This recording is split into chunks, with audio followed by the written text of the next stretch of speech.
Because when we were over there, you know, him and Bub used to come down from school, and they'd pick up batteries, brass, copper. I taught them how to sort junk. How to taught them how to junk, yeah. Yeah. Anyway, I took Thank them you very much, because I still can't throw a transformer away without stripping all the copper out of it first. You Right. bastard. He's a hoarder beyond hoarders. Anyway, I'd take them down to Miller's He's on still a Saturday morning. Miller got to where he knew them. And they'd bring in their copper and brass and batteries and all that kind of shit, aluminum pots and pans and things. And they'd get good money.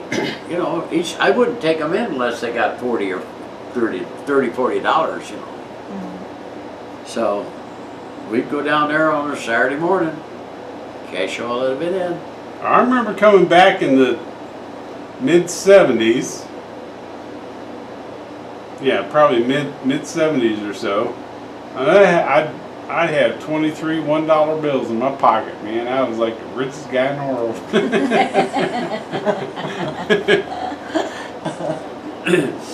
I thought it went a long way back then too. Oh yeah, I mean it A long was. way. Yeah. Taught them, I never took a dime, you know, I mean, and plus they got an allowance. I didn't shut the allowance off just because, $2. Big Just be- money. just because they went to the next door neighbor and painted the windows or painted somebody over here. 8 quarters.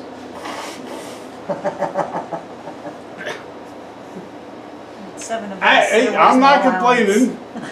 But here's the deal, they ate some of the best food around. They got whatever they wanted.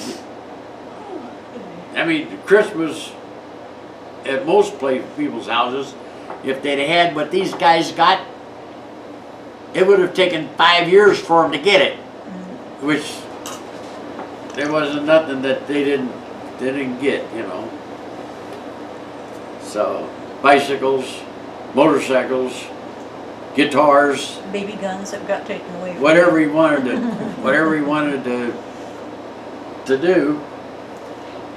They got swimming lessons, they got karate lessons, they got, you name it, they did it.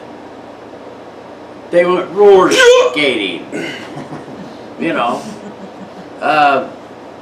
They did pizza things and, you know, sports. I guess I taught him how to, after his fiasco, I taught how to win a soapbox derby. We were out in Princeville, he was in the Cub Scouts, and we made a car. A pretty nice little pinewood derby car, I thought. Till we got out there and all these engineers that lived in Princeville and all them and all their kids. Stuart puts his on there and it goes, Lifetime Pinewood Derby contestants, right? he puts his car on there, here's these other things. Super molded, modeled, and all that, refined. It goes, blah, blah, blah, blah, blah, blah. The other goes, here's Stuart still coming, and I helped him make it. I failed him. So I remember the years after that because it was on, baby. You're damn right it was on. You'd have to see all the trophies that Bub won and all the competition he went through. Because it was like, how can we hide lead in this thing as low as possible? I honed down the nails, I put graphite all in that stuff, we molded them. Bub wasn't happy with the one that he won the championship with, that was my design. He wasn't happy with it. But let me tell you, it was the slickest one around, and I learned a little trick. You shave the nose. So when the nail comes down, it rolls forward before any of the rest of them are flat nails. Oh, okay. And that was one of the things I did, and I just slick it back more and more and more. And like I said, he won and he won and he won. Remember? They weren't going to beat me again. I think I still have 2 of those cars at home. You might have, I yeah. think I have a blue one and a white. The white rod. looked like a pipe. Yeah, it Yeah. was real skinny, and it had the bucket, Right, and the bucket. like a bucket. That rod. was the big heavy national championship car. That's what that was. But they weren't Yeah. going to beat me again. No, they made a mockery of us out there. Didn't happen no more. And it wasn't that I read any books on how to do it. It was good old-fashioned Yankee ingenuity There you go. and the will to win. Yeah. Yeah, we won a few things. We won a few. I'm trying to think of what else I got in trouble for as a kid. Oh, really not that much. Well, about the only Oh, I remember. The other story was I just got my driver's license, and Bub was in the station wagon doing something, distracting me, and we were backing up, and I didn't realize I was backing up, and you about beat that window down out of the converted garage, trying to get me to stop. Well, that was. What'd you hit? I didn't hit nothing because No. I was like, "What the fuck?" And I turned around and realized I was backing up, and I stopped. We made several trips down to Albuquerque, New Mexico, and I had bought a brand new station wagon, Ford station wagon, John Barris, The old. yellow, big yellow. So Oh, we're you gonna tell a story about Animal? going down there, and That stupid puppet? these guys were on the thing, and him and Bub are puppeteering Yeah. in the back windows. I think I remember this one. Yeah. And Everybody then we go waving on at you. down to Pudgy's house. We're down there. We go up to El Magordo. Albuquerque. Okay, Albuquerque, and we go up to White Sands Museum up there Yeah. to see the Fat Boy and all that kind of stuff. And on the way back, we joined a truck caravan. We're coming across the panhandle of Texas, Albuquerque and Texas are up in there. We're doing 115 to 120 miles an hour. Colder than a well digger's ass coming across there. The windows are frosting up on the side. And we're in with And these this trucks. is about the time where Convoy was out, Burger Burger Yeah, on that. yeah. The song was out. Yeah. Yeah, and we're in with, I think there had to have been a 2-mile train. Anyway, we're right in there amongst them. And we're just flying. I mean, it didn't take us no time to get to Oklahoma.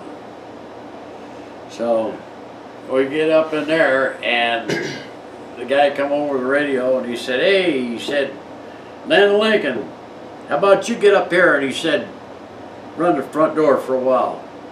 Well, hell yeah, and then right on past them. I must have passed half a mile of them. Went on up, and I had my base radio sitting in there. And He literally had a base radio that was like 18 inches wide by like 6 or 8 inches tall.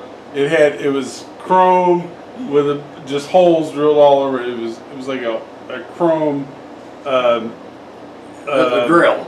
It was like a chrome beehive sort of case to it. But it had this mic sitting there. I just reached down and keyed the mic.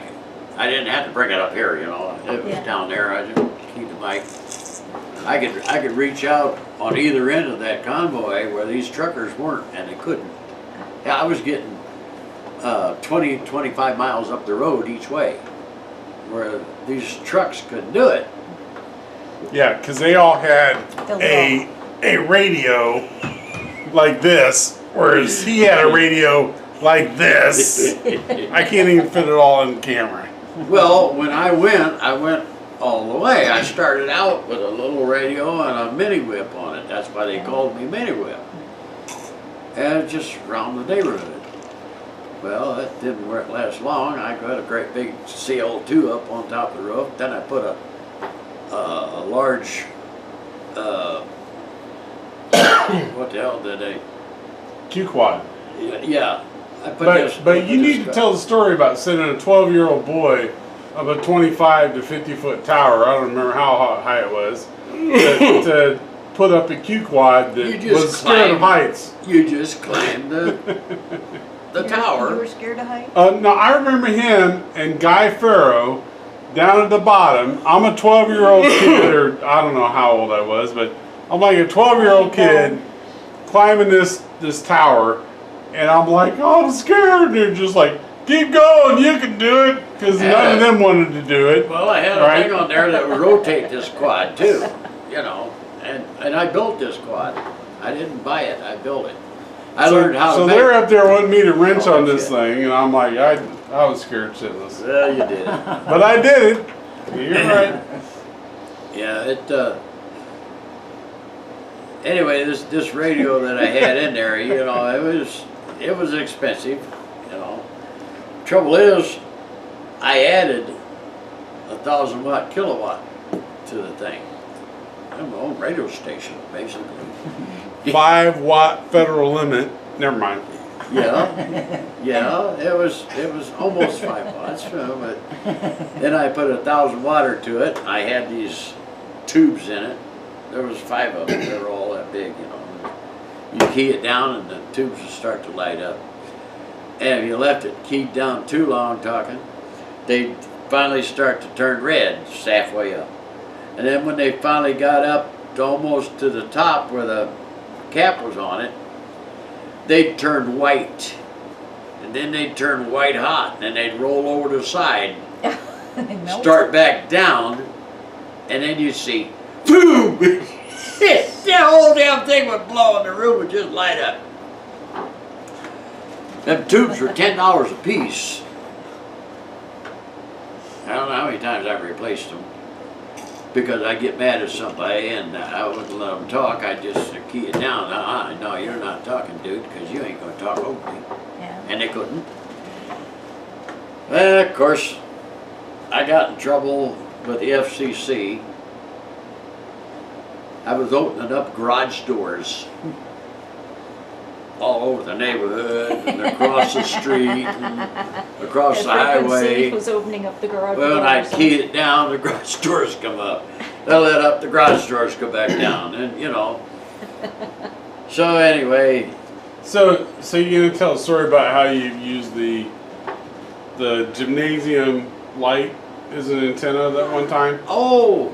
So you had one of these big ass gymnasium lights that's like 14, 16 inches long or whatever. Once I had up in the ceiling. And he back hooked it then. up, and he was lighting the damn thing up, using it as an output antenna. Yeah, if I keyed it down, you know, and we'd talk on the light bulb, and Jim across the street and we'd talk on the light bulbs, and they'd hear us out there talking, but they couldn't figure out where the hell we were, because you couldn't get a thing on the light bulb.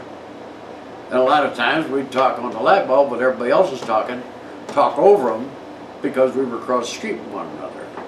Well, I did a lot of shit with the radios. I learned how to make antennas, make ground waves, talk to Nova Scotia and every place else, you know, but like I say, I got in trouble, and they couldn't go in the bedroom to do the equipment.